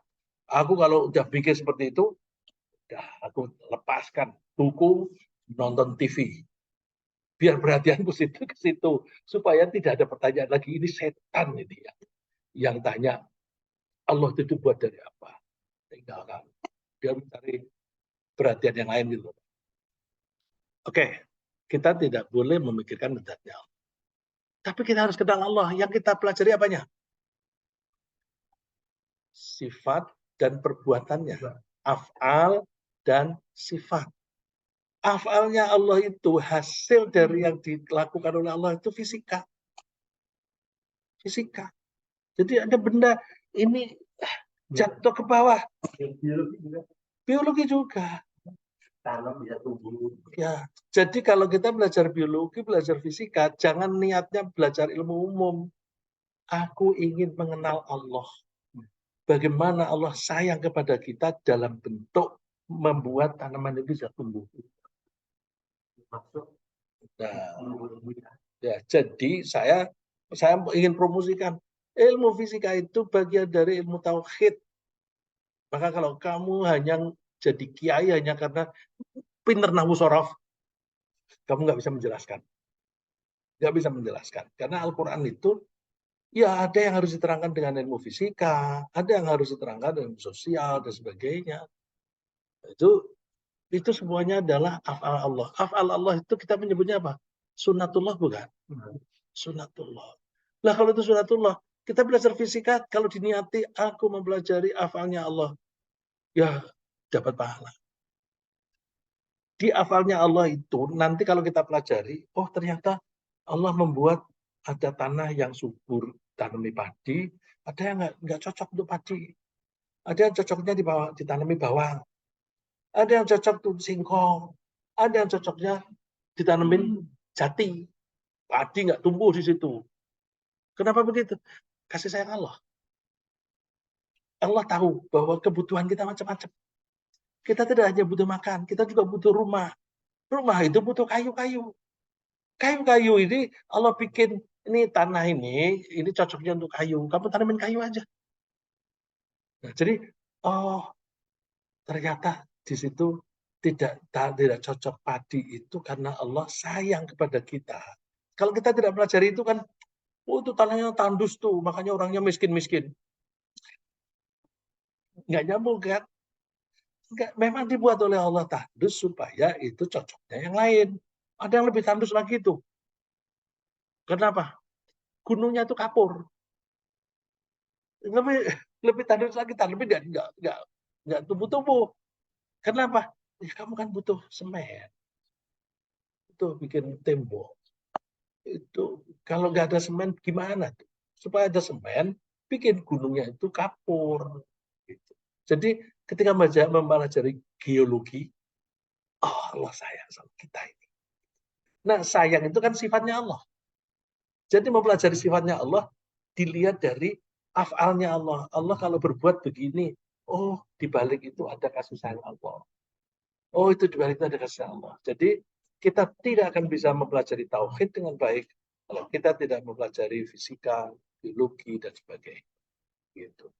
Tapi salah kaprah kita karena kita itu dulu yang namanya kiai itu di desa, pesantren nggak ada ilmu umum, maka yang namanya kiai hanya belajar nahwu, sorof, fikih dan sebagainya.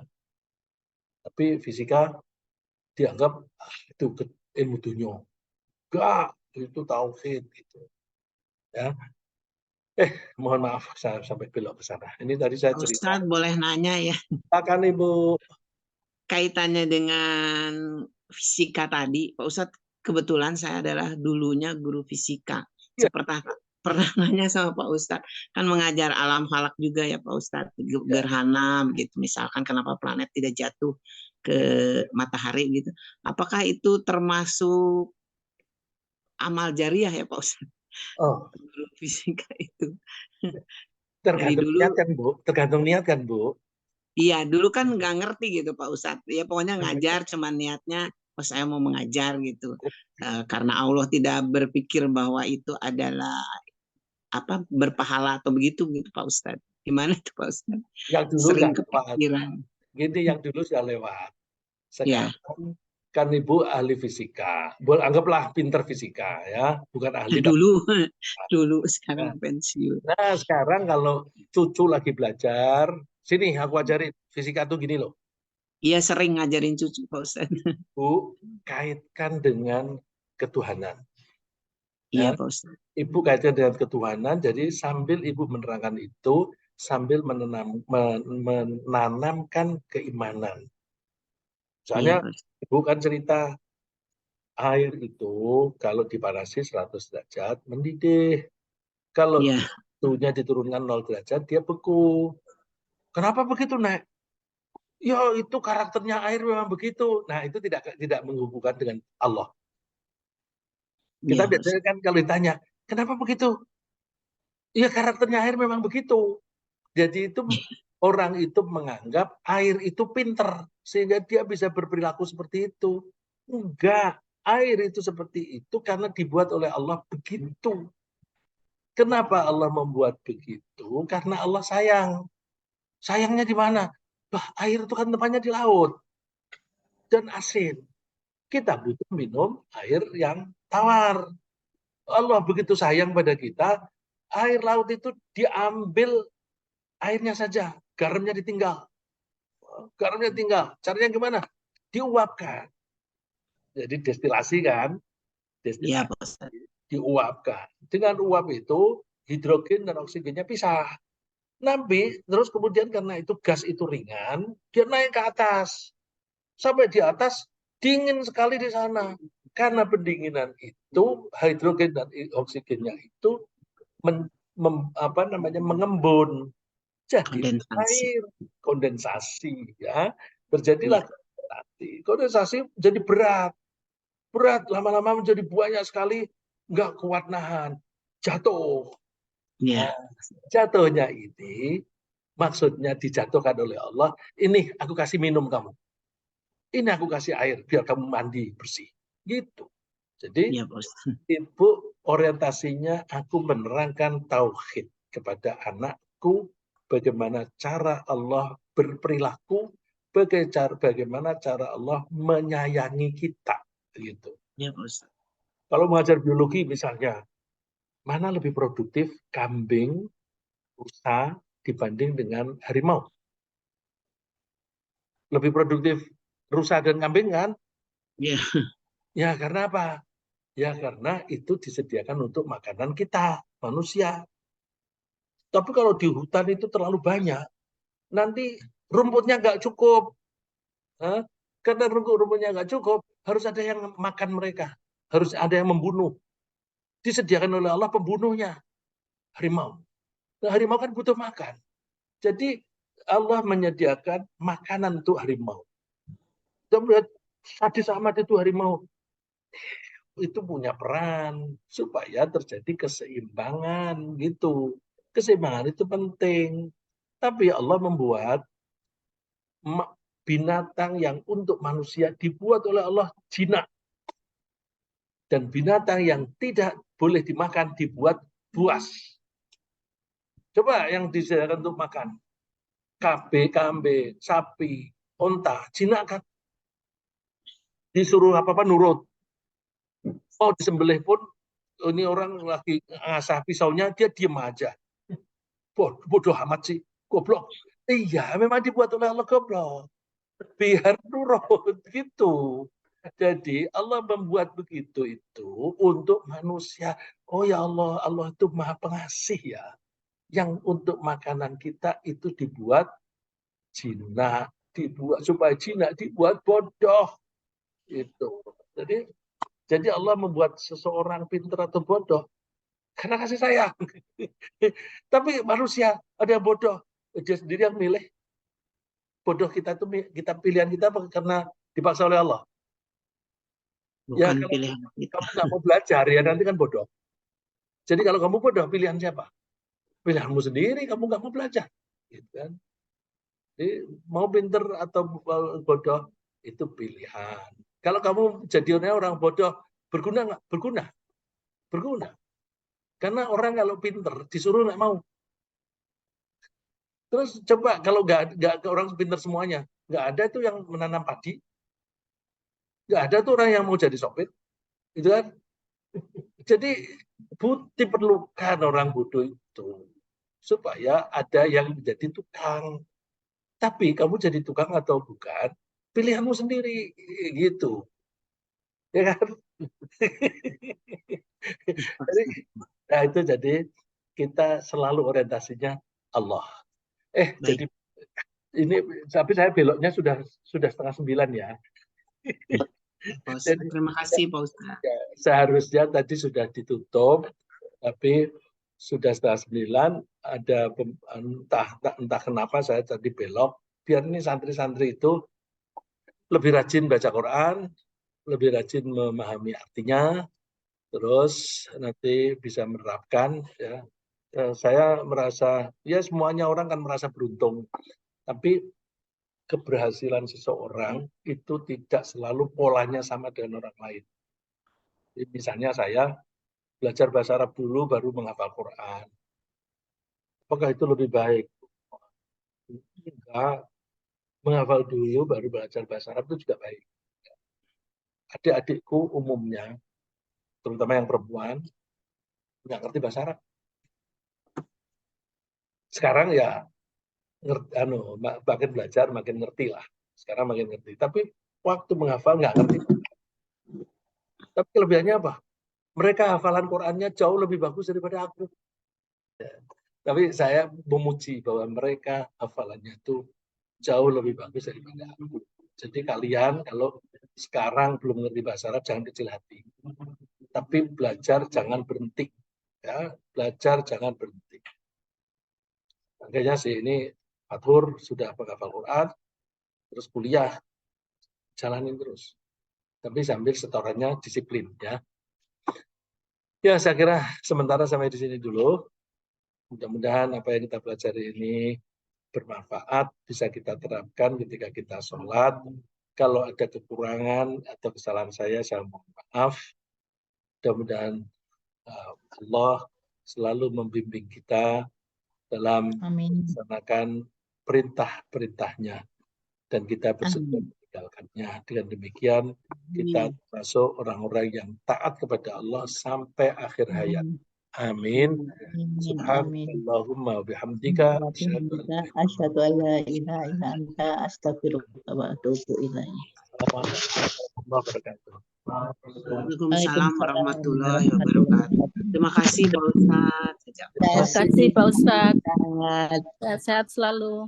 Allah, insya Allah ibu-ibu juga mudah-mudahan sehat. Amin. Amin. Ibu Wardani dari Tegal. Iya, saya mendengarkan. Alhamdulillah, terima kasih. Ya, terima kasih Bu Wardani. Saya tutup ya. Iya, monggo.